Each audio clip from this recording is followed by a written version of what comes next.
Bom dia, meus irmãos. Graça e paz. Espero que todos vocês estejam bem. Espero que todos vocês possam estar nas suas casas, sendo abençoados por Deus com as suas famílias.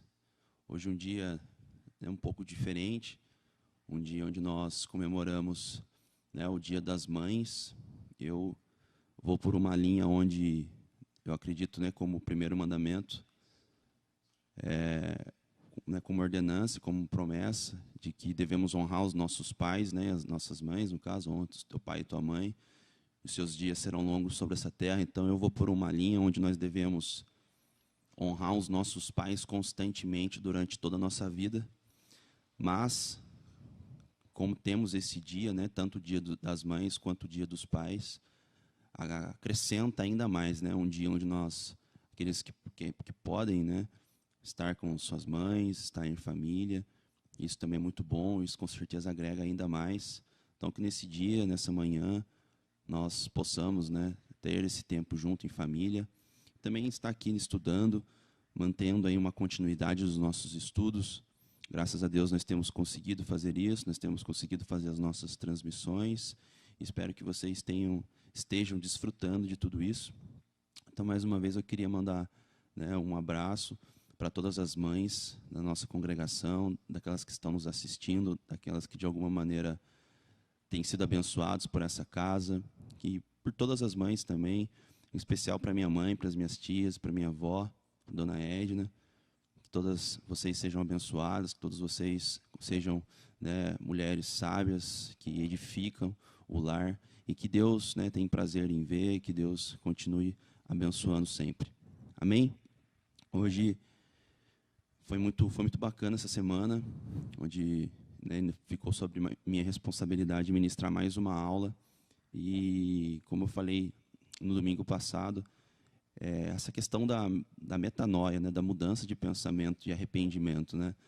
Nós temos visto isso tem mexido com nós, Deus tem nos mostrado um caminho dentro disso, que é a questão de uma luta contra a nossa imaginação, de uma luta contra princípios, de uma luta contra estruturas que são colocadas na nossa mente, que são colocadas na nossa vida, onde nós achamos que essa estrutura é uma verdade, quando na verdade não é. E a principal delas, que nós acabamos colocando como sendo normal nas nossas vidas, é o pecado.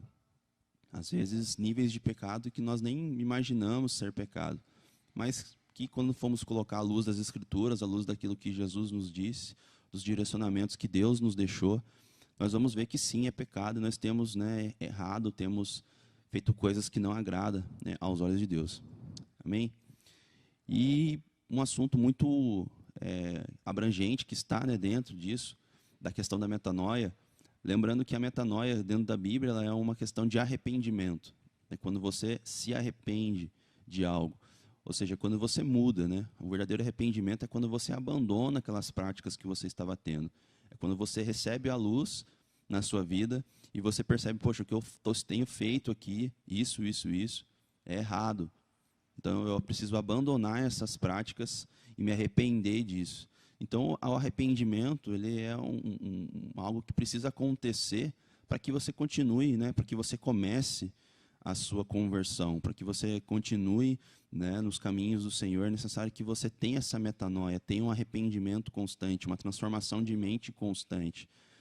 Então, você sempre tem que estar fazendo essa autorreflexão, você sempre tem que estar orando a Deus, sempre tem que estar buscando esse direcionamento no Espírito Santo, com o Espírito Santo, que com certeza Ele vai te mostrar. E, continuando dentro dessa linha de arrependimento, de mudança de mente, vem a questão do batismo. Que o batismo ele é um dos rituais que nós mantivemos, alguns desde o início da nossa religião, ou até mesmo antes, se nós formos colocar ali os moldes do batismo, eles já existiam dentro do judaísmo, que é a origem do cristianismo. E João Batista, antes mesmo do cristianismo em si, antes mesmo de Pentecostes ali, da igreja iniciar o seu processo, João Batista também já havia batizando ali, Jesus ainda estava ali no início do seu ministério, e João Batista já vinha batizando, e ali os moldes de João Batista são os mesmos moldes, basicamente, que nós seguimos hoje. Então, existem outros batismos na Bíblia, né? A Bíblia vai descrever, o próprio João Batista vai dizer que o batismo dele é um batismo de arrependimento. Jesus depois vai dizer que ele vai batizar com fogo.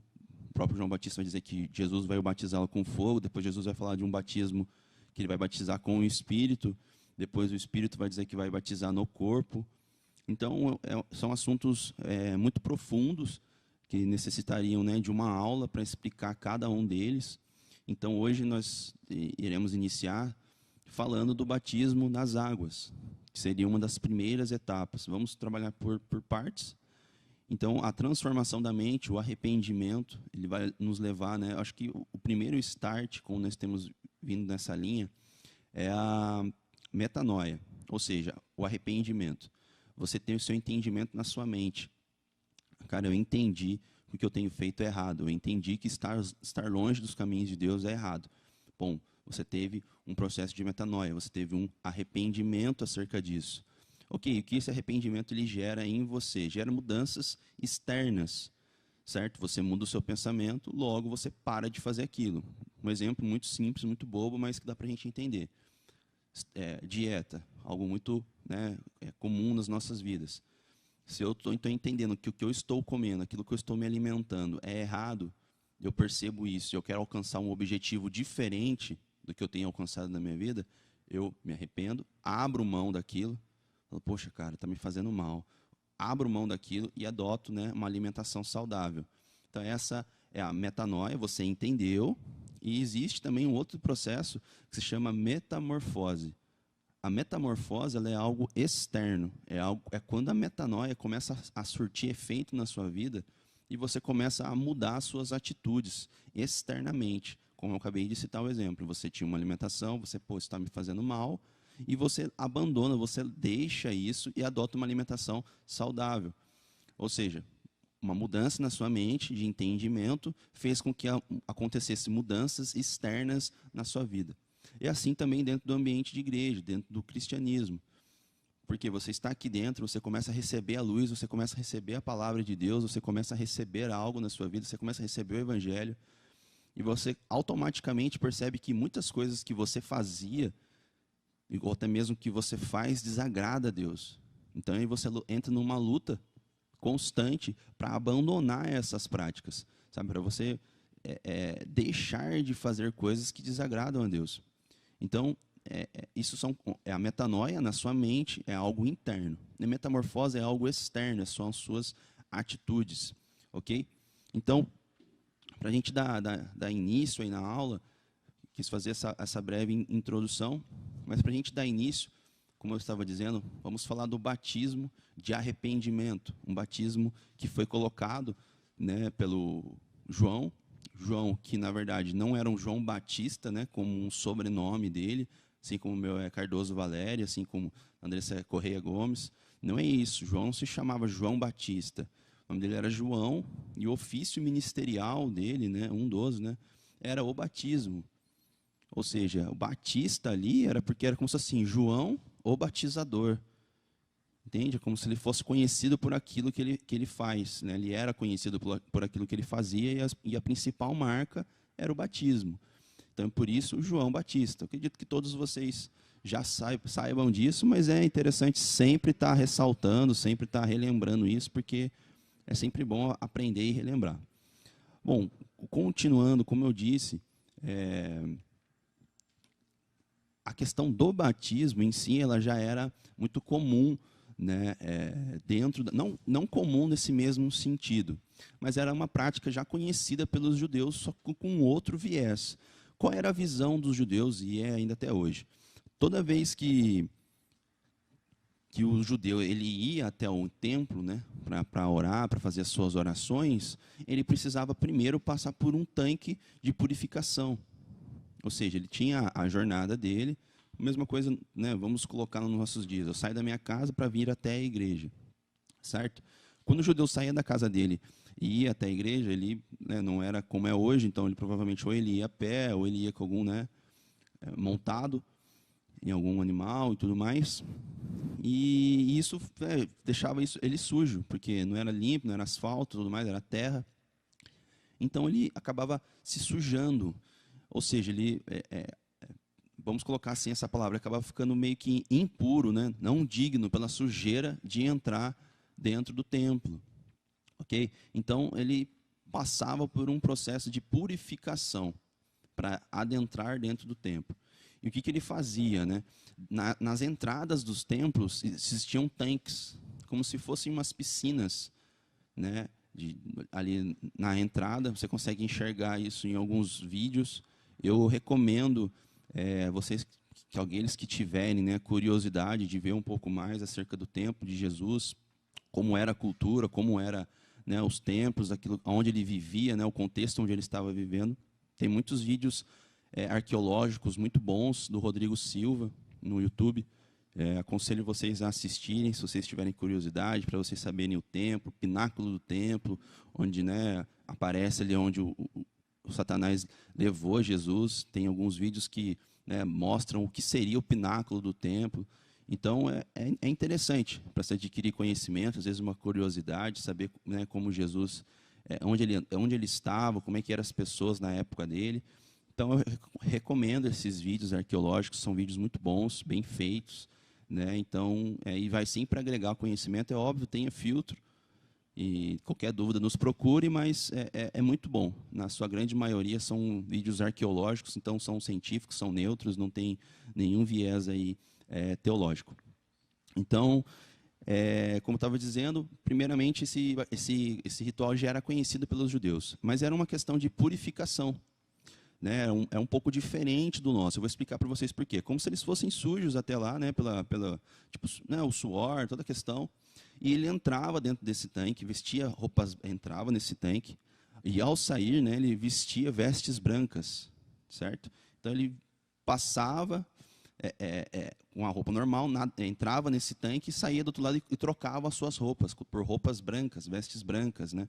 Talvez, acredito que por isso que muitas igrejas hoje, né, adotam que a roupa ideal para o batismo seria essas vestes brancas, né? Muitas usam uma espécie de túnica branca para celebrar o batismo, né?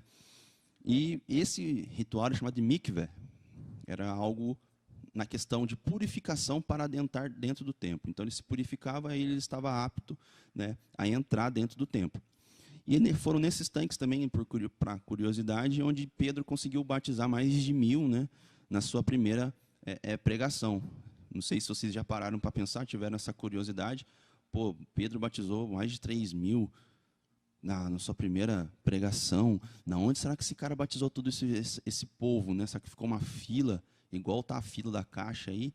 Não, né? Acredito não, lá eram vários tanques, né? Então Pedro, juntamente com outros discípulos de Jesus, né, foram batizando essas pessoas nesses tanques mesmo, se aproveitando desses tanques que já existiam lá na entrada do templo para efetuar esse batismo em grande escala aí. Então, é por isso que foi possível e foi algo muito tranquilo. Tá ok? Então, vamos continuar seguindo aí. Como eu estava falei no início, João, os nossos moldes, né, o molde dos nossos batismos hoje, na sua grande maioria das igrejas protestantes, pentecostais ou protestantes reformadas, algumas linhas são um pouco diferentes, eu não vou tratar, até porque não diz respeito a nós. Eu acho que creio que nós devemos sempre nos limitar ao nosso meio, né? Uma aula hoje voltada, né, uma aula da Petra, que sim se aplica a todos, estou falando de um contexto geral, baseado aqui no entendimento da Bíblia. Mas é bom nós ficarmos aqui dentro do nosso contexto, até porque a nossa intenção não é ofender a fé de ninguém, não é fazer nada disso. Eu vou expor algumas coisas dentro do nosso entendimento, dentro daquilo que é conhecido como doutrina da Petra, ok? Então, para a gente iniciar, né, os primeiros batismos que acontecem, além desse, né, quando é batismo mesmo, não isso, né, que os judeus já faziam, né? João Batista vai nos apresentar isso, um batismo de arrependimento. Tá? Então, eu queria que nós lêssemos Mateus 3, do 7 ao 10. Se você tiver com a sua Bíblia aí, abra, é importante ter esse costume de abrir a sua Bíblia. Eu, nesses últimos dias, né, ganhei da minha esposa de presente, antecipado de aniversário, minha Bíblia nova. Não sei se vocês estão conseguindo ver. E eu percebo o quanto é importante voltarmos a ler a Bíblia, né, de papel, porque o celular ele é muito cômodo, né? Você consegue, joga no Google, você já acha a passagem, copia e cola, joga para cá, joga para lá, né? Então, você tendo a Bíblia, você força a sua cabeça, você procurar, você lembrar onde que está, você não pegar só aquele pedacinho, mas você ter que ler, às vezes, mais do que... Se você jogar João Batista no Google, por exemplo, já vai aparecer todas as passagens que aparece João Batista. Então, você acaba não tendo esse esforço um pouco a mais de você dar uma olhada na sua Bíblia, de você ver que tem, né, nos 3 evangelhos, Mateus, Marcos e Lucas. João apresenta uma outra questão acerca de João Batista, de uma maneira um pouco diferente, não tão detalhada quanto é aqui. Então, vamos nos ficar somente em Mateus, Marcos e Lucas. E você ter essa Bíblia, força isso em você, cria isso, esse hábito em você. Não descartando o celular, estou usando ele aqui como meu bloco de notas, né, a orientação aqui para eu seguir, aquilo que eu já escrevi, mas ter a Bíblia para estudar, para criar isso aqui, me ajudou muito.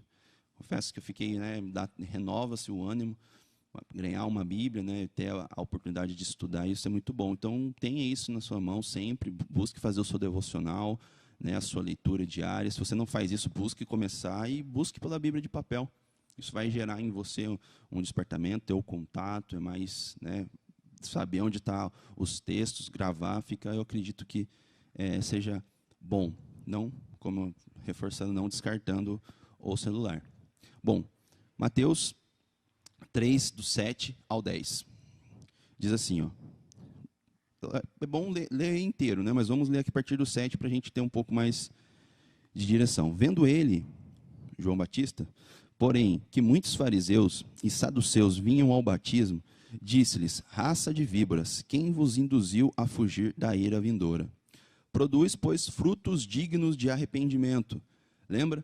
Arrependimento é igual metanoia. Então, produz frutos de arrependimento, de metanoia na sua vida, de transformação de mente. Ok? Então, frutos de metanoia, frutos de arrependimento. E não comeceis a dizer entre vós mesmos: temos por pai a Abraão, porque eu vos afirmo que destas pedras Deus pode suscitar filhos a Abraão. Já está posto um machado à raiz das árvores. Toda árvore, pois, que não produz bom fruto, é cortada e lançada ao fogo. Ok? Então, João Batista, ele mostrou ali o quê? Ele mostrou que você não vai conseguir ter um verdadeiro arrependimento, né, se você não tiver tido os frutos na sua vida. Que ele diz: raça de víboras, quem disse que vocês poderiam escapar da ira vindoura? Quem ensinou vocês isso, né? Por quê? Porque qual foi o entendimento? Mais uma vez, a imaginação entrando em ação aí, né? Dos fariseus e dos saduceus. Eles entenderam, talvez, né? Acredito como a gente usa, que eles imaginaram que o achismo, né? Eu acho, né? Que se eu for lá, já que João está falando ali, né? Pelo sim, pelo não, eu vou lá. Se eu passar ali naquelas águas, está dizendo que é um batismo de arrependimento, Deus vai me perdoar e tudo mais. Esse cara, né, as pessoas, ele tem conseguido mais e mais adeptos, tem sido um cara, entre aspas, famoso, né? Então, de influência. Então, cara, eu acho que eu vou lá e vou passar por isso aí também e já era. Está resolvido o meu problema, a ira de Deus não vai recair sobre mim. O que aconteceu? João Batista, ao analisar eles, com certeza tem um discernimento ali, ele já, cara, quem disse para vocês que vocês estão livres somente por vir aqui? Né? Vão lá e dê frutos de uma metanoia, de uma mudança de mente. Né? Então, por quê? Porque, mais uma vez, é difícil você mudar o seu comportamento se você não tiver o seu entendimento transformado também. Mas eu posso estar me comportando de uma maneira e por dentro não está concordando com aquilo. Eu posso estar vindo na igreja, mas na verdade eu queria estar na minha casa assistindo série na Netflix. Ok, você pode. Só que Deus, ele, né, vai dizer em inúmeras passagens da Bíblia que ele é aquele que sonda as mentes e os corações. Quando Jesus ele fala acerca do pecado, ele diz: cara, se você só pensar, se você olhar com um olhar de malícia, você já adulterou. Se você sentir vontade de matar, então você já matou. Então, ou seja, Deus, ele já olha dentro do nosso coração. E se você tem pensado assim, eu estou indo na igreja, mas por que por ir? Eu estou indo na igreja somente para não ir para o inferno. Acho que isso é uma aula que eu gostaria muito de fazer também. O quanto nós trocamos o amor de Deus pelo medo de ir para o inferno. Mas isso fica para uma outra aula. E será que você está se movendo por esse medo, ou por comodismo, ou porque sua esposa vem, ou porque seu marido vem, ou porque é melhor que o seu filho esteja aqui do que ele estivesse na rua? Então, quer dizer, você pode sim fazer algo sem que a sua mente esteja transformada. Só que Deus não vai aceitar isso. Porque não é algo verdadeiro, não é algo genuíno. Você faz apenas por fazer. Você não ia gostar que o seu marido, a sua esposa, estivesse com você num momento bacana, num momento legal, mas com a cabeça, né, em outro lugar, com a cabeça no trabalho, com a cabeça em casa, com a cabeça no time de futebol. Você não ia gostar disso. Então é a mesma coisa com Deus. Ele esquadrilha, né, o nosso coração e a nossa mente, ou seja, os nossos sentimentos e os nossos pensamentos, né? Então ele vai saber quando é algo genuíno e não é. E eu creio, por experiência, pelo tempo que eu tenho vivido com Deus, que quando você não tem a transformação na sua mente, você tem somente as atitudes, logo você abandona até então né, esses costumes. Não vou nem dizer fé, talvez uma fé, pouca fé, né, ou uma fé fraca, mas você acaba abandonando. Essas pessoas que você vê indo na igreja e elas começam, elas fazem, às vezes ela entra até para algum ministério, elas começam a trabalhar, elas começam a produzir, depois, entre aspas, do nada, bum, elas, né, cometem algum tipo de pecado, saem da igreja, não já abandonam, ou tem aquela palavra, né, o desânimo. Por quê? Porque não houve a transformação primeiro na mente. Quando há uma transformação na sua mente, você está apto, você vai lutar contra aquilo, você vai guerrear, você vai fazer algo genuíno. Então fica praticamente impossível, né, de você arrebentar porque foi transformado. Cara, você tem algo na sua vida que você, por exemplo, hoje, né, talvez um fanatismo, é óbvio que tenha surgido, né, mas você vai ver que as pessoas, elas defendem princípios, né, ideologias que elas aprenderam e aquilo mudou a cabeça dela de tal forma que ela não abre mão mais daquilo. Ela vai lutar por aquilo ali e vai morrer defendendo aquilo ali. Então, assim também tem que ser com o evangelho, né? Nós precisamos passar primeiramente por esse processo de metanoia, uma mudança de mente para conseguir externar as atitudes, né? E isso, né, tem algo muito poderoso que nós chamamos de novo nascimento. É quando você percebe isso de uma forma genuína, de uma forma verdadeira. Cara, eu estou vivendo uma vida longe de Deus.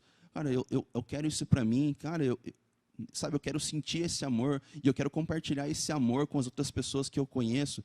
Quando você sente essa coisa de, sabe, que te queima genuinamente de dentro para fora, e inicia esse processo de metanoia na sua mente, cara, isso se chama novo nascimento. Você nasceu de novo. E isso é muito importante porque você vai ver na passagem em João 3, do 1 ao 12, a conversa entre Nicodemos, que era um príncipe ali, um judeu, um grande mestre, com Jesus, e Jesus vai dizer para ele, cara, é necessário que vos nasça de novo para ver o reino de Deus. Depois ele continua a conversa, Nicodemos tenta fazer alguns tipos, né, algumas, até, entre aspas, né, alguns tipos de brincadeiras ali, tentar tirar um pouco de debochar, né, de Jesus, do discurso de Jesus, e Jesus vai dizer para ele, cara, se você não nascer de novo, você não vai conseguir ver, e se você não nascer de novo, você não vai conseguir entrar no reino de Deus. O nascer de novo ali não tem a ver em aprender algo da Bíblia, porque Nicodemos já era um mestre da lei, cara. Sabe, é óbvio, ali não era a Bíblia que nós temos hoje, né, de 66 livros, não era essa a Bíblia, mas Nicodemos já era um mestre da lei. Entende? Assim como Jesus também era conhecido. Muitos chamavam ele de rabi, né, o mestre.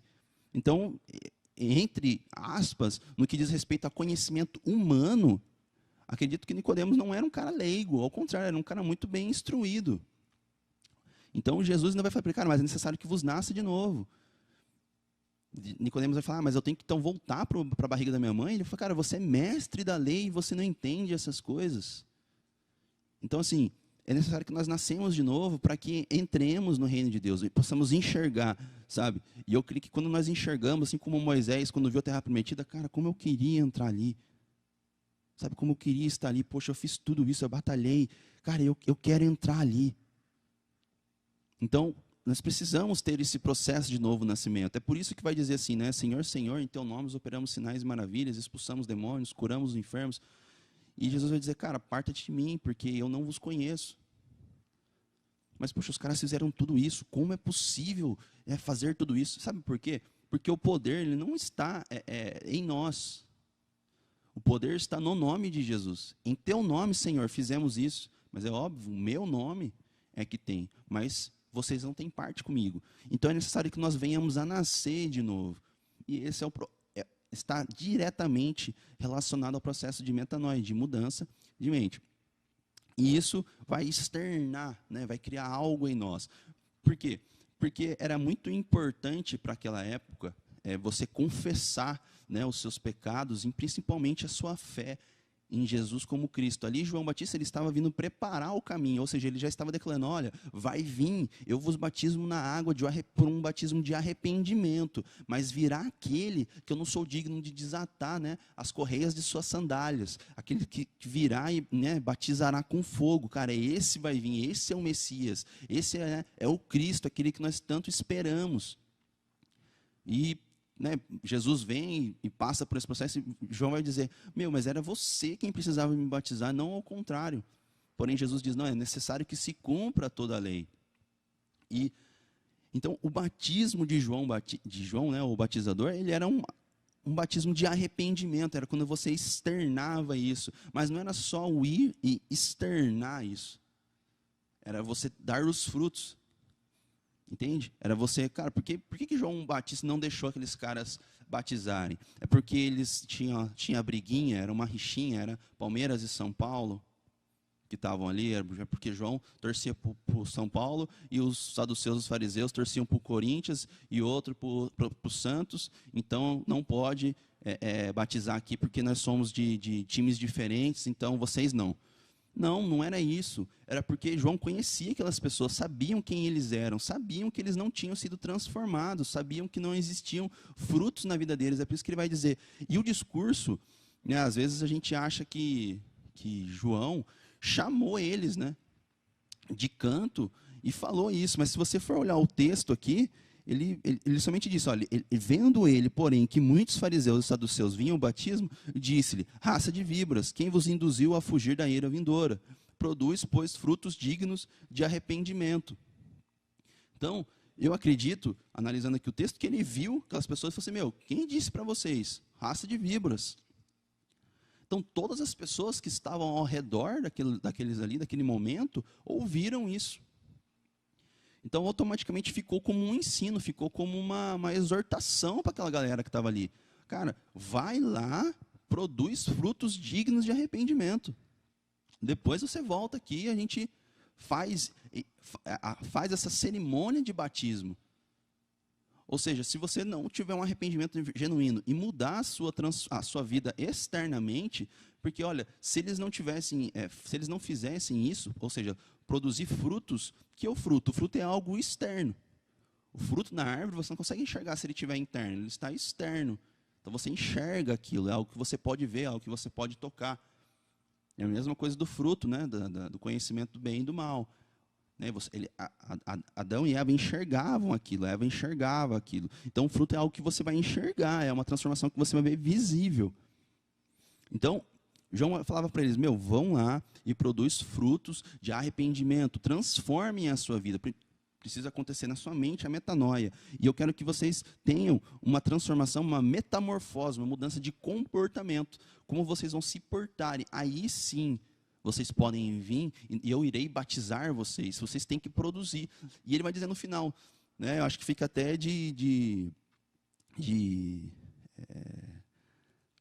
uma motivação. Porque João Batista vai dizer, cara, aquela árvore que não produzir bons frutos, né, o machado já está, né, na raiz, vai ser cortada e vai ser lançada ao fogo. Então, fica mais uma vez um período de reflexão. Ah, mas eu estou bem, eu estou nessa vida que eu estou vivendo aqui há muito tempo. Eu sei, e você pode viver aqui entre nós 100 anos, mais de 100 anos talvez, né? Vivendo uma vida dando maus frutos, ou não produzindo nenhum fruto. Mas a grande questão é que quando o machado vier, aqui diz o seguinte: quando chegar o tempo onde aquela árvore vai precisar ser arrancada, ela vai ser jogada ao fogo. Por quê? Porque ela não produziu fruto nenhum. E lá, né, a gente vai ver também a questão, Jesus e a figueira não produzir bons frutos. Né? Chega um momento, cara, não está produzindo fruto nenhum, está ocupando espaço aqui desnecessário, ela não está servindo para mim. Então vamos arrancar ela fora e colocar uma outra que possa produzir. Então vai chegar esse tempo, sabe, irmãos? Às vezes a gente leva com muito desdenho isso, a volta de Jesus. Pode ser que enquanto nós estivermos em vida, pode ser que a nossa geração, a minha geração, não veja, né, como é descrito em Apocalipse, a volta de Jesus. Pode ser que aconteça agora, pode ser que aconteça amanhã. Pode ser. Mas chegará um tempo para a minha vida onde Jesus irá voltar. Que é quando a minha vida, né, o sopro de vida, né, aquilo que é passageiro, esse físico, essa carne, ela vai acabar. E eu vou ter esse meu encontro individual, né, com Jesus. E daí? Entende? Então, para mim, ali vai acabar. Não sei com quanto tempo, né, com qual idade, ou por qual a causa, mas acabará. Então, ali naquele momento, o machado vai ser posto à raiz. E daí, cara? Produziu bons frutos? Não, pô. Então, cara, às vezes a gente quer, e tem acontecido muito isso, né? A gente quer colocar Deus, o nosso Deus, Deus da Bíblia, Jesus Cristo, dentro de um conto de fada da Disney. Infelizmente, não cabe. Poxa, se coubesse, né? Se Deus fosse aquele velhão gigante, barba branca, que, né, fica mexendo, só aparece a mão dele aqui na terra e tudo mais, cara, seria muito bom, né? A gente viveria, entre aspas, né? A gente viveria uma mentira, não viveria algo genuíno, né? Seria algo muito simples. Porque, né, enfim, desde o início nós somos ensinados as coisas, né? Eu escutei uma vez de um pastor, isso tem muito a ver com a metanoia. Ele disse assim, que quando ele orava a Deus, ele disse a Deus: Deus, o Senhor me virou do avesso. E Deus respondeu para ele: você estava do avesso, agora eu te virei para o lado certo. E é isso, sabe? A nossa carne é ensinada a amar o pecado. Foi isso que o pecado, né, gerou em nós, né? Foi essa transformação, né, na carne humana. Nós amamos isso, nós queremos isso. Então, precisa acontecer essa metanoia, sabe? Algo transformador de mente, para que a gente lute contra isso. Ok? Então, João Batista vai dizer isso. Cara, produz frutos de arrependimento. Produz frutos de uma vida transformada e arrependida, uma mente renovada. Produz essas coisas, para que sim, aí sim, você possa, né, ser batizado. Ok? Vamos então continuar aí. Uma outra passagem muito conhecida, né, acerca do batismo é a do Filipe e o eunuco. Então eu gostaria que nós lêssemos aqui, ela fica em Atos 8, 26, do 26 ao 39. Ok? Vou abrir aqui, vocês vão me acompanhando.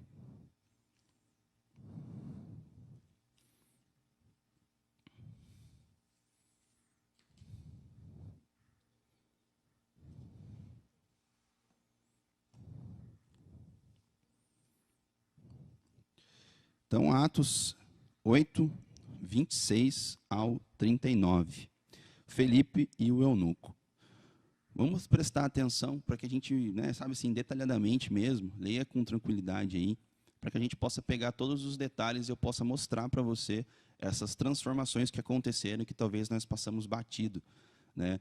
Muitas vezes esse texto do Felipe Eunuco é somente para provar, né, que não tem tempo para o batismo. Né? Não existe um tempo determinado para o batismo. Por que isso? Porque tem algumas denominações que determinam um tempo. Né? Ou seja, você está na igreja já há 3 meses, você precisa batizar. Você está na igreja há 6 meses, então agora você precisa batizar. É algo, se torna às vezes obrigatório dentro de uma doutrina, né, de uma congregação, de uma igreja, de uma comunidade. Isso é doutrinário. Então, mais uma vez, eu já falei aqui isso em outras oportunidades, a questão da doutrina nem sempre está relacionada a uma questão bíblica, tá ok? Então, assim, existem igrejas onde se doutrinariamente, exige que você utilize determinadas roupas, determinados cortes de cabelo, ou não use isso, não use aquilo, certo? Isso é algo doutrinário daquele lugar. Aí é aquela velha questão, né? Se você quer continuar naquele lugar, óbvio que você precisa se adaptar àquele lugar. Não que seja uma questão bíblica, certo? É uma questão doutrinária daquele lugar. Então, isso varia de lugar para lugar. Por exemplo, para a gente já continuar com o assunto aqui do Felipe Eunuco, falando acerca do batismo, utilizando exemplo de outras coisas que são doutrina. Tem igrejas que vai determinar um tempo para você fazer isso, vai determinar que você faça um cursinho, né? Então, tudo isso é questão doutrinária. Às vezes a gente usa esse texto de Felipe Eunuco somente para provar isso. Questões doutrinárias, mais uma vez, não estão sempre relacionadas com a Bíblia. Às vezes, interpretações próprias dos líderes daquele lugar e que determinam coisas para aquele ambiente. Se, por exemplo, você quer continuar naquele lugar, como você quer, sendo homem ou mulher, né, e queira trabalhar na área de alimento, e você tem o hábito, você tem o costume, você gosta de ter a sua unha comprida, ok? Então, ou seja, se você for trabalhar na área de alimentos, você terá que cortar a sua unha, porque é obrigatório, por uma questão de higiene e tudo mais. Então, ou seja, você vai ter que parar para pensar, ou fazer a barba. Então, você vai ter que parar para pensar, eu quero trabalhar nisso aqui, então eu vou ter que deixar minhas unhas curtas e fazer a minha barba por uma questão higiênica. Aí você tem que colocar na balança. Cara, eu quero tirar minha barba e fazer a unha e trabalhar com isso, ou eu vou deixar de trabalhar com isso e vou deixar minha barba crescer e minha unha crescer?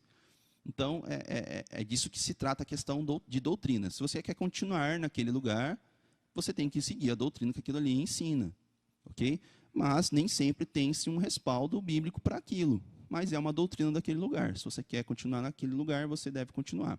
Então, aqui, às vezes, a gente usa sempre esse texto de Felipe Eunuco para falar acerca do tempo. Né? Conheço algumas igrejas que vai falar que não tem tempo, não tem, vai nessa questão do entendimento e do fruto. Aqui, hoje, nós partimos desse mesmo pressuposto aqui. Né? Nós não dizemos que a pessoa tem um tempo. Né? A única coisa que nós não fazemos na questão de tempo é criança. Né? Acho que vale nós lembrarmos, né, nossa linha aqui. Existem outras igrejas que são protestantes, né? Às vezes nós alinhamos muito o batismo de crianças com a igreja católica, mas existem outras, sim, igrejas protestantes que também, né, fazem o batismo de criança. Eles têm toda a linha de pensamento deles, né, que dá respaldo para que eles façam isso. Qual é a nossa linha aqui? Nós não batizamos crianças, porque nós entendemos que o batismo é necessário que dê frutos de arrependimento. O batismo nas águas é um batismo de arrependimento. João aqui vai dizer que você tem que dar frutos de arrependimento. Então, como é que a criança que não tem entendimento, nem mesmo quem são seus pais, ela tem uma familiaridade, né? Enfim, tem um contato, então ela tem essa aproximação, mas ela não sabe que aquela pessoa em si é o pai dela. Conforme ela vai crescendo, ela vai entendendo isso. Né? Mas até o momento ela não sabe nem talvez onde ela esteja, ela não tem consciência das coisas. Então, como é que nós vamos realizar um batismo, sendo que ela nem tem consciência daquilo que está fazendo? Okay? Então, nós apresentamos as crianças aqui. Nós, né, como é feito, né, na Bíblia nos mostra isso, é uma apresentação a Deus. Porque se nós, mas uma consagração a Deus, se nós formos levar ao pé da letra, hoje temos esse entendimento de que o pai natural daquela criança, né, deve apresentar os seus filhos aqui a Deus, né? É ele quem deve assumir essa posição de sacerdote e apresentar, certo? Assim como José fez com Jesus. E, ok, essa é a questão da criança. Então, nós não fazemos isso, porque a criança não sabe o que está acontecendo, não é algo verdadeiro, certo? Se a gente for colocar aí, enfim, analisar a vida de muitas pessoas, batizaram quando era criança, mas, na verdade, não mudou em nada a vida dela e ela continuou vivendo uma vida, muitas vezes, até longe de Deus mesmo. Então, criança, nós não batizamos, nós apresentamos. Por que nós não consagramos a Deus? Porque se a gente for analisar a consagração, é quando você entrega aos cuidados do templo. entende? Quando você entrega ela, é como se aqui a gente fosse um monastério, talvez, né, algo que ficasse 24 horas, como se fosse como um monastério, né, uma igreja, algo que ficasse aberto sempre. Vivessem pessoas aqui, tivesse aqui, né, algo contínuo. Então, você entregaria e você deixaria aos cuidados da igreja. Um seminário, como se fosse um seminário. Era essa palavra que eu queria lembrar. Se aqui fosse um seminário, ficasse sempre pessoas aqui, você consagraria o seu filho aqui, você entregaria aos cuidados do seminário. Ok? Então, nós não fazemos isso. Então, o nosso batismo também não tem um tempo determinado. É óbvio que nós passamos todo o entendimento, tem toda uma questão, né, que a pessoa precisa realmente entender isso. Porque a partir do momento que a pessoa tem um entendimento, ela tem que discernir, ela tem que passar pela metanoia. Cara, eu quero ou eu não quero? É uma coisa muito interessante que nós temos aqui. Cara, nós não obrigamos ninguém a fazer nada. Porque Jesus não obrigou ninguém a fazer nada. Na questão de doutrina, na questão de entendimento, se as pessoas não aceitavam, ele ia embora. Então, aqui nós passamos o entendimento para as pessoas. Se as pessoas querem, né, seguir esse caminho, elas têm que ter a responsabilidade. Então, por isso, nós determinamos uma idade mínima, onde a pessoa, né, o jovem, ele, no caso, tem o mínimo de entendimento para fazer esse processo. Então, é necessário ter-se, sim, uma idade mínima, para que, entre aspas, ela possa ser cobrada no que diz respeito às responsabilidades do compromisso que ela está assumindo. Ok? Então, temos esse discernimento de uma idade mínima para que se consiga enxergar os frutos na vida daquela pessoa. Não obrigamos em momento nenhum ninguém. Todos têm que entender, têm que começar a dar os frutos para que, né, venha a ser algo genuíno e verdadeiro, como nós estávamos continuando aqui. Ok? Então, essa é a nossa linha aqui. Conforme a gente for conversando aqui, eu vou falar mais algumas outras coisas para que, né, a gente consiga fazer algo mais completo. Já falaram, Marcos Vinícius, suas aulas é complicado porque você dá muito conteúdo. Cara, toda aula ela é necessária que se tenha o conteúdo, não dando um respaldo porque eu estou falando que eu estou certo. Mas é bom que você anote aquilo. Geralmente, né, eu acredito nisso, somos levados a anotar aquilo que de fato transforma as nossas vidas. Mas uma coisa que eu percebi é que quanto mais eu anoto, vai chegar momentos da minha vida onde eu vou pegar aquelas anotações para ler. E aquilo que eu anotei, que talvez naquele dia não tenha feito sentido para mim, naquele momento que eu for ler lá na frente, pode ser que faça. Então, é importante ter esse tipo de coisa, é importante ter esses conteúdos para que você tenha algo firme, muito bem estruturado, para que a sua fé não seja uma fé, né, infantil. E o que é isso? Como meninos levados de um lado para o outro por vento de doutrina. Você tem que ter uma firme convicção da sua fé. Cara, não, isso aqui, ó, é por aqui, ó, é isso aqui. Então, tudo bem, eu converso com você, eu converso com fulano, eu converso com pessoas de outra religião, não tem problema nenhum, mas é o seguinte, a minha fé está inabalada, eu sei o que eu faço, por que eu faço, como deve ser feito, então, para mim, tá tranquilo, é uma fé inabalada. Ok? Então, vamos começar aqui, né, com o Felipe e o eunuco, já caminhando aí para o final, é algo rápido, mas, né, simples, mas não é fácil. Nós temos muito isso, né, conosco, que o simples nem sempre é fácil de se realizar. Então vamos lá. Felipe e o eunuco. Um anjo do Senhor falou a Felipe dizendo: Dispõe-te e vai para o lado do sul, no caminho que desce de Jerusalém a Gaza. Este se acha deserto. Ele se levantou e foi. Eis que um etíope, eunuco, alto oficial de Cândace, rainha dos etíopes, o qual era superintendente de todo o seu tesouro, que viera a adorar em Jerusalém. Estava de volta e, assentado no seu carro, vinha lendo o profeta Isaías. Então disse o Espírito a Felipe. Mais uma vez, o Espírito ali em letra maiúscula. Espero que vocês estejam acompanhando aí. Mas para aqueles que não estão acompanhando, então disse o Espírito a Felipe, o Espírito de Deus. Aproxima-se-te deste carro e acompanha-o. Correndo, Felipe ouviu ler o profeta Isaías e perguntou: Compreendes o que vens lendo? Felipe faz essa pergunta ao eunuco. Ele respondeu: Como poderei entender se alguém não me explicar? E convidou Felipe a subir e a sentar-se junto a ele.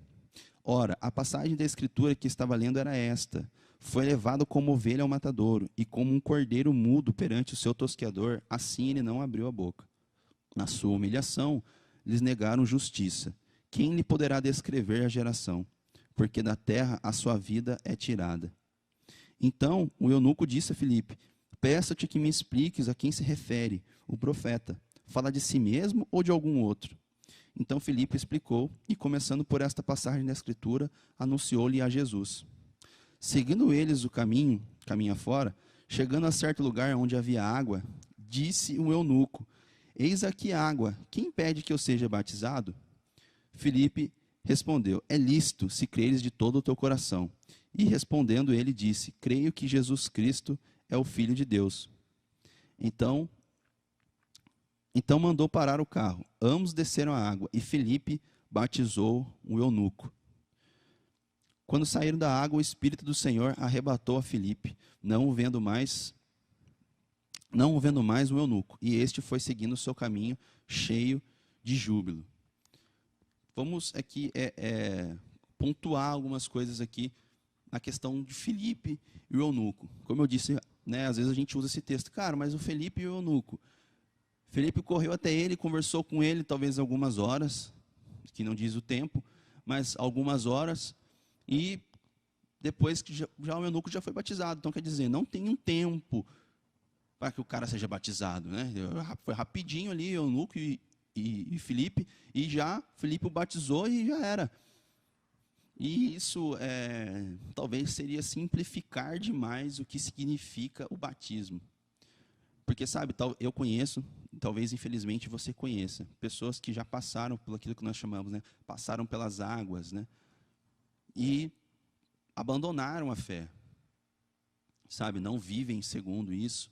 Ou pessoas que passaram pelas águas, né? Passaram por esse batismo que seria um batismo de arrependimento e não tem gerado frutos.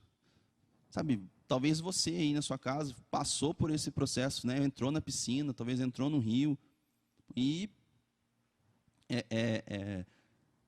né, não está internamente transformado.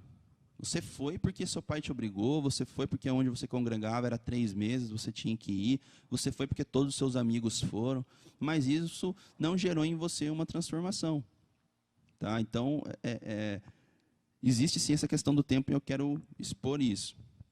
E qual que é? Vou pontuar aqui em alguns pontos, aqui, lógico, né? Pontuar em alguns pontos, óbvio. Primeiramente, o eunuco, ele pergunta acerca do que o texto de Isaías se refere, e a própria passagem vai dizer que Filipe, a partir desta passagem, anuncia Jesus ao eunuco. Então, ao eunuco confessar uma fé em Jesus, cara, então você crê que Jesus é o Cristo? Não, eu creio. Cara, então nada impede que você seja batizado. Pelo eunuco ter confessado uma fé em Jesus, Filipe concorda em batizá-lo. Ok? Então é necessário que você tenha essa confissão. Ok? Então, primeira coisa, o eunuco, ali é óbvio a gente analisar o contexto. Né? Não era algo da boca para fora. O que aconteceu? Ele estava lendo ali o texto de Isaías. Né? Isso eu vou pontuar um pouquinho para frente. E a hora que o eunuco fala com ele, é óbvio que isso não é descrito no texto, mas há uma transformação ao ponto do eunuco. Não, eu creio que Jesus é o Messias mesmo, eu tenho essa fé. O que me impede de ser batizado? Ele pergunta: o que me impede de ser batizado? Então, o Filipe vai perguntar: você crê que Jesus é o Cristo? Você crê que Jesus é esse cara aí que você está lendo aí? Não, eu creio, cara. Então, nada impede. E por isso, há essa concordância no batismo do eunuco. Uma outra coisa, não sabemos por quanto tempo, né, ou por qual motivo o eunuco vinha lendo, né, as Sagradas Escrituras, que ali no caso era o texto de Isaías. Hoje ele se encontra aqui dentro, né, da nossa Bíblia. Mas nós não sabemos por quanto tempo e por qual motivo isso gerou. Mas sabe, não no mínimo estranho ou curioso, alguém, né, que é etíope, em uma outra cultura, estava indo a Jerusalém para adorar, e depois ele estava lendo o texto de Isaías. Então, quer dizer, nós não sabemos quanto tempo ele já vinha nessa busca por esse entendimento de conhecer acerca do Deus, né, o Deus de Israel, o Deus da nossa Bíblia. Então, nós não podemos entender o que aconteceu. Mas, se a gente for olhar os outros contextos, usando todo o restante da Bíblia, isso nós devemos fazer sempre buscar, sabe, não ficar... Cara, mas espera aí, deixa eu buscar em outro lugar da Bíblia, vamos compor uma ideia, vamos compor um raciocínio, não somente em cima de um texto, mas em cima de todo o contexto, de tudo que a Bíblia fala. Analisar por todos os ângulos. Então, o que é que levou, né, o eunuco a ler, a ter essa curiosidade, a ir a Jerusalém para adorar, é o que o texto diz, e estar lendo, cara, querer entender aquilo ali.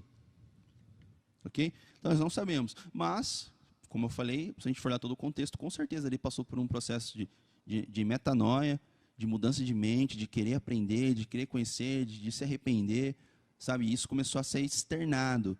Por quê? Porque João Batista vai dizer que esse é o batismo de arrependimento. Você precisa dar frutos. E ele já estava dando os frutos. Qual era um dos frutos? Estava indo até o templo adorar ali a Deus, que era o que ele estava fazendo de acordo com a limitação de entendimento dele. E ele estava lendo a Bíblia.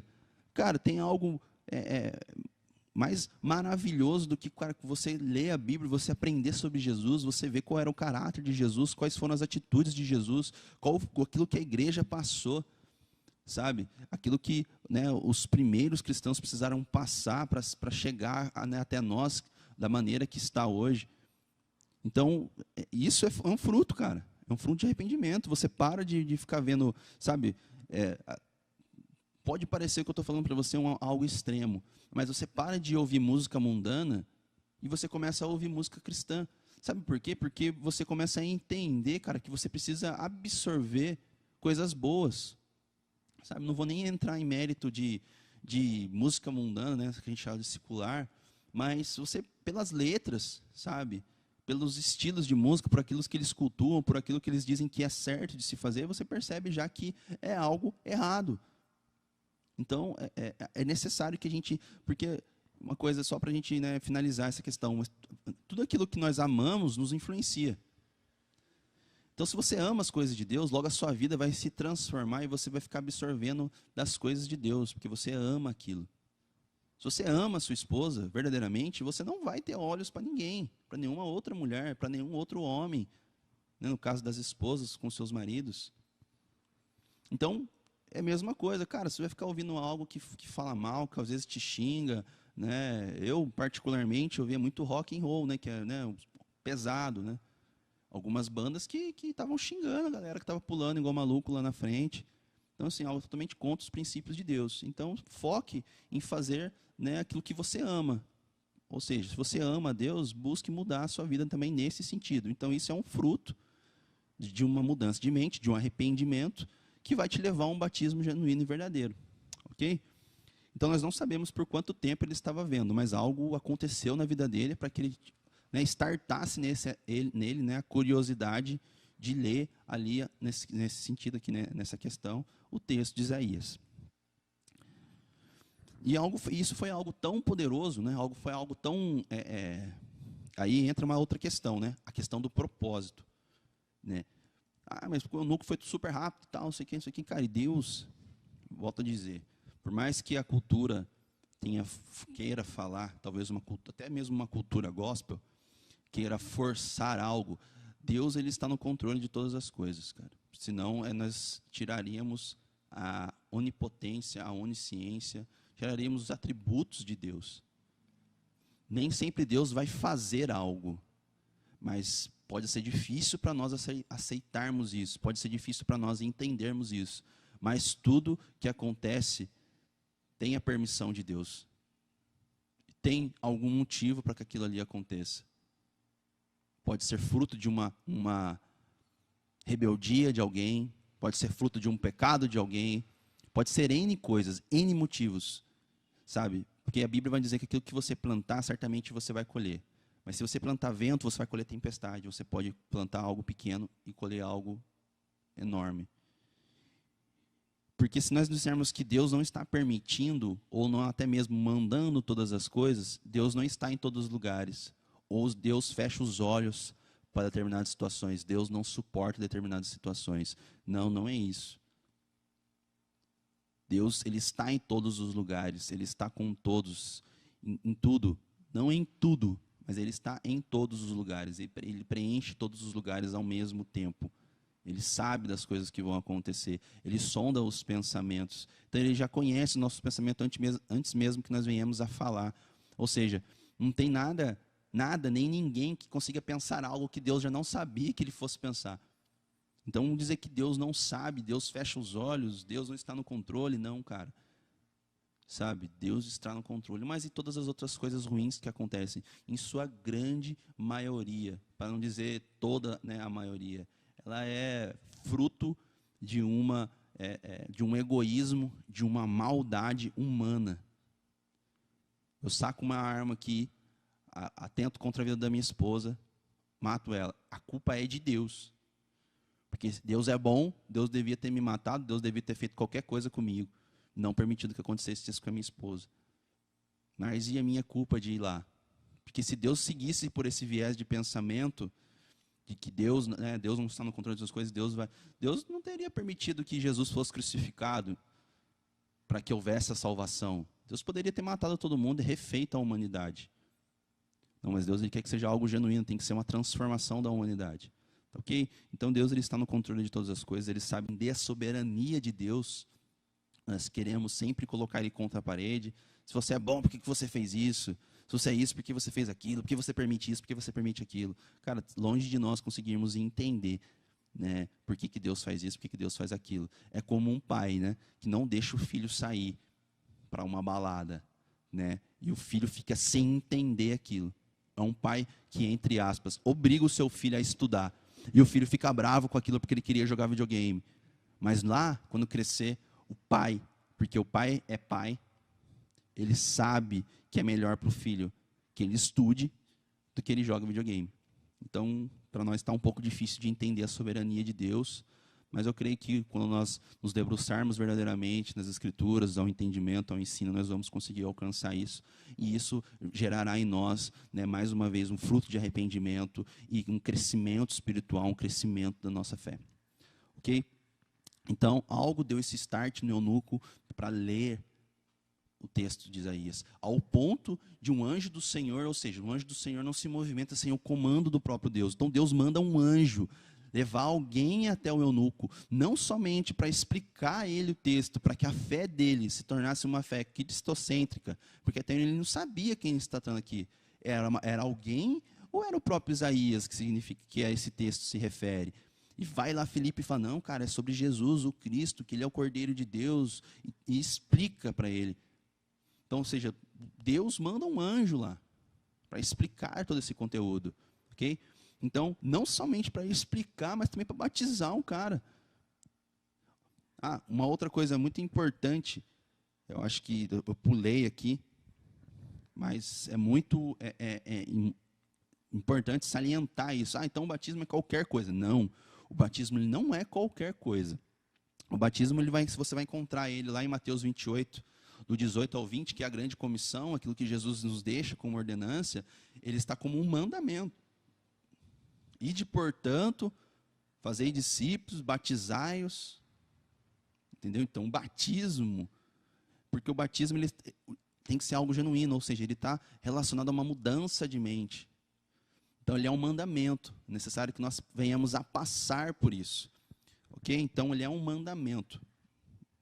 Não é porque a gente acha legal, porque João Batista fazia, mas é porque Jesus, né, ele passa a ser um mandamento para a igreja. Ok? Para os nós cristãos. Continuando aqui, acho que para nós finalizarmos, caminhando para o finalzinho, uma coisa muito importante. Eu ainda não tive essa conversa com ninguém veio falar isso para mim, mas eu já ouvi aqui de algumas pessoas falando que a Petra, que nós, né, batizamos as pessoas novamente, tudo mais, que a gente tem esse costume, enfim. Isso não é verdade, tá ok? O que acontece, isso eu já presenciei, a pessoa ela chega aqui conosco, e glória a Deus por isso, eu como eu falei, não estou aqui para criticar a fé de ninguém, a denominação de ninguém. Eu me esforço para que nós aqui, como igreja, como uma comunidade, né, cristã, nós cheguemos à estatura do varão perfeito, que é, né, Cristo. Então, que nós venhamos a sempre ser cada vez mais semelhantes a Cristo. Então, as pessoas, elas chegam aqui, nós temos as nossas escolas, nós temos os nossos estudos, nós temos as nossas pregações, e ela, né, segundo aqui essa linha que nós estamos tendo, ela tem uma metanoia, ela tem uma mudança de pensamento, ela tem uma mudança de posicionamento, uma metanoia, uma metamorfose. Então, ou seja, quando ela chega aqui, ela começa a aprender isso. Na maioria das vezes, as pessoas que, né, entre aspas, mais uma vez, querem ser batizadas novamente, elas falam, cara, quando eu fiz isso, aonde eu estava, eu não sabia o que eu estava fazendo. Não foi algo genuíno. Então, a primeira coisa é, cara, mas você hoje entende? Entendo. Cara, glória a Deus. Esse é o principal, cara. Você entendeu. Você fez o ato, mas agora você entendeu. Cara, isso é glória a Deus por isso. Há uma transformação na sua mente, a metanoia aconteceu. Cara, agora, tranquilo. Mas, cara, eu queria agora fazer o verdadeiro. Não que o outro não tenha sido verdadeiro, mais uma vez. Quero tentar ser não polêmico aqui. Mas ele vai dizer, eu quero fazer de novo, porque agora eu tenho esse entendimento. Cara, agora meu coração queima para fazer isso. Eu quero declarar isso. Eu quero declarar que Jesus é meu Senhor. Eu quero fazer, eu quero ir lá. Nós não iremos impedir da pessoa fazer isso. Entende? Então, é isso que muitas das vezes, para não dizer todas as vezes, acontece. A pessoa chega aqui, ela fala, cara, quando eu fiz, eu não tinha um entendimento do que era isso. Eu fiz porque todo mundo fez, eu fiz porque eu fui obrigado. Então, agora eu quero fazer algo com o meu entendimento, sabendo o que eu estou fazendo. Então, é isso que acontece. Nós não batizamos ninguém novamente. Ninguém que chega aqui novo, ninguém que está congregando conosco, nós obrigamos a fazer isso. Você já passou pelas águas de outras igrejas? Não, mas para validar para nós aqui, você precisa fazer de novo. Não tem isso. Tá ok? Nós temos esse entendimento muito claro. Então, aqui não acontece isso. Como eu já falei, né, para a gente finalizar, João Batista ele vai dizer assim, que não é porque nós somos vocês são filhos de Abraão que vocês vão escapar da ira de Deus. Então, não é porque nós temos até mesmo um cargo ministerial, talvez seja porque eu sou amigo do pastor, talvez seja porque eu caminho com o Cris, no sentido de uma paternidade. Então, cara, por eu estar caminhando com o Cris ser o líder da igreja, logo eu estou sossegado, estou livre, eu já estou debaixo de algo que não vai me fazer nenhum mal, eu já vou direto para o céu. Cara, aqui vai dizer, por quê? Porque os filhos de Abraão, né, é o povo prometido de Deus, e graças a Jesus isso se estende a nós. Nós somos adotados, né? O espírito de adoção recaiu sobre nós. Então, nós também agora somos parte do povo de Deus. Ok? Então, isso é muito importante. Então, não é porque nós temos algo externo que nós vamos conseguir algo que tem que ser gerado internamente em nós. Então, não é porque nós ocupamos um cargo ministerial, porque nós temos contatos ministeriais, contatos com cargos ministeriais, que nós estamos livres da ira de Deus, que nós temos algo genuíno nas nossas vidas. O batismo, para nós finalizarmos, nas águas, é quando você externa algo que já aconteceu dentro de você. Sua mente já foi transformada, você já tem dado frutos externos, a metamorfose, você tem caminhado, você tem buscado a leitura, você tem buscado a oração, você tem buscado o jejum, você tem buscado uma transformação. As pessoas no ambiente onde você está, no seu ambiente social, elas já começam a enxergar esses frutos em você, elas começam a perguntar para você o que está acontecendo, você começa a confrontar os seus pecados, as suas antigas atitudes, começa a transformar, dar um renovo na sua vida. Esses são os pontos para que um batismo genuíno aconteça na sua vida. Okay? Então, que você possa buscar isso, que você possa, ter essa transformação na sua vida, que você possa genuinamente ser batizado, porque é um mandamento de Jesus. Mas o verdadeiro batismo não é deitar numa piscina e voltar. Senão, todos os clubes aí que tem piscina, quantos batizam aí todo final de semana? Então não é isso. O batismo é uma transformação. É por isso que às vezes a gente vê aí famosos, né, que estão aí dentro do mundo, que cantam coisas que contrapõem a fé cristã, mas você vai ver nas redes sociais dele, às vezes, batizando e tudo mais. E depois, pouco tempo depois, voltando a cantar novamente, às vezes até mesmo envolvido em coisas, né, escandalosas aos nossos olhos. Por quê? Porque não houve uma transformação genuína.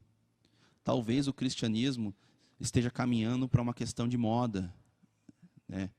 Moda é uma moda agora, ser cristão, falar que é cristão, que é evangélico. Não, sou evangélico. Mas o cristão genuíno, o cristão verdadeiro, é alguém que passa por esse processo de metanoia, que tem o processo de metamorfose constante em sua vida, de mudanças, de transformação. E lembre-se, a metanoia é uma mudança de mente, um arrependimento. Isso vai levar você a ser uma pessoa melhor, a ter uma fé mais estabilizada, a ter uma fé firme, fundamentada em Jesus Cristo. Então, que você busque isso na sua vida, que você tenha esse anseio pela sua vida. Não tenha um anseio por um banho na piscina, por uma cerimônia onde todos vão estar olhando para você, para que você venha fazer parte do corpo de Cristo. Faça parte do corpo de Cristo porque algo dentro de você, entre você e Deus, aconteceu e está acontecendo. É assim que você vai fazer parte do corpo de Cristo. Para a gente orar, eu quero dizer que, né, por curiosidade também, as pessoas às vezes perguntam, né, se é o batismo real, ele é por imersão, por aspersão, que é como é o verdadeiro batismo. Se nós formos olhar, né, dentro do contexto histórico, nós vamos ver que os batismo, a própria palavra batismo significa mergulhado, né, submergir algo. Então, é quando você submerge algo. Essa é a palavra literal do batismo. Então, logo, você entende que é necessário que aconteça isso. Mas, como eu disse, mais uma vez, isso é algo externo. Se nós estivermos num lugar onde não há água, lá na Arábia, no Oriente, nós sabemos que lá a água, né, nos desertos, ela é algo muito valioso, porque ela não existe lá. Nós vamos pegar um tanque, encher dessa água que as pessoas poderiam beber para batizar alguém. Então, eu acredito numa questão de fé, acredito numa questão de transformação de vida. Então, se tornou um ritual, sim, existem sim, mas vai da necessidade. Quer dizer que se não tiver água, aquela pessoa não pode ser batizada, aquela pessoa não pode ser transformada. Não. A pessoa sim foi transformada, a pessoa sim foi renovada. Eu, particularmente, não acredito no segundo batismo. Existem aí o turismo gospel também, as pessoas vão lá até Jerusalém e querem se rebatizar ou batizar novas pessoas, novos convertidos. Quem tem aquisição para isso, é uma viagem muito, né, tem um custo muito alto para serem batizados no Rio Jordão. Irmãos, o Rio Jordão, ele não tem um poder diferente da piscina, no nosso caso, que nós alugamos de uma chácara, ok? Porque o Espírito Santo hoje habita em nós, nós somos templo do Espírito Santo. Onde nós estamos, ele está. Então, lá não tem poder nenhum. Se eu, numa oportunidade, puder ir para lá, é óbvio que se eu puder entrar no Rio Jordão para nadar. Porque, cara, é uma oportunidade. Agora, eu não... Mais uma vez, particularmente, não preciso reafirmar o meu batismo. Eu tenho plena consciência daquilo que eu faço. Eu tenho uma fé racional. Eu busco um entendimento no Espírito Santo de Deus. Eu busco me aprimorar em estudo. Busco me aprimorar conhecendo pessoas. Porque isso existe na Bíblia, a impartição de dons. Paulo vai dizer muito acerca disso. Então, eu busco isso em outras pessoas, em relacionamento com outras pessoas, pessoas que podem agregar na minha fé. Então, busque isso, uma transformação, um batismo genuíno e verdadeiro na sua vida, na vida da sua casa, da sua família. Ensine os seus filhos isso. Prepare a sua família para isso. Tá ok? Vamos orar para que a gente finalize a aula de hoje. Senhor Deus, agradecemos, Pai. Agradecemos por essa manhã, porque sabemos que o Senhor é bom, que o Senhor nos guarda e que o Senhor nos ama. Que nós possamos, Deus, dar esses frutos de arrependimento, uma metanoia verdadeira na nossa vida, uma metamorfose verdadeira na nossa vida, Senhor, e que Teu Espírito Santo nos guie sempre, Deus, para os Teus caminhos. Nos coloca, Senhor, no centro da Tua vontade, Pai, porque é lá onde nós devemos estar, Senhor. Que em nome de Jesus, nesse dia de hoje, eu oro, Pai, em especial por todas as mães, Senhor. Mães que são a base, são o primeiro contato dos filhos, Pai, dentro da casa. São as mães que orientam, são as mães que dão carinho. Que elas possam ser mulheres sábias, Senhor, que edificam o lar. Que elas possam ser mulheres fortes, Senhor, que consigam educar os seus filhos, Pai, segundo os Teus caminhos. E que nós, Senhor Deus, como filhos, possamos honrar os nossos pais, Deus. Porque isso foi um mandamento do Senhor. E nós, como cristãos, somos submissos a Ti, Deus, e entendemos que isso é o melhor para nós. Então, gere em nós um sentimento de filhos genuínos e verdadeiros, como cristãos. E gera, Deus, mães, nessa data de hoje, onde se comemora esse Dia das Mães, mulheres sábias, poderosas e fortes, Pai. É que eu te peço, Senhor Deus, agradecido, Pai, em nome de Jesus. Meus irmãos, mais uma vez, espero que você tenha um domingo abençoado, que você possa, sim, ter o seu tempo com a sua família, que todas as mães, mais uma vez, recebam um abraço dessa casa, dessa igreja. Nós temos orado por vocês, temos nos preparado para gerar conteúdo para vocês, temos nos esforçado para estar aqui. Então, você que tem nos assistido, compartilhe nas suas redes sociais, compartilhe lá os nossos banners, compartilhe a nossa agenda e se esforce para estar conosco também. Eu sei que a quarentena está aí, mas tem inúmeros compromissos também.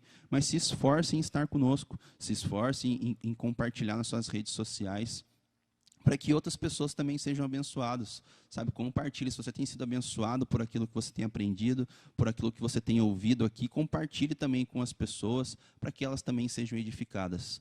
Amém? Que Deus os abençoe, em nome de Jesus. Abraço.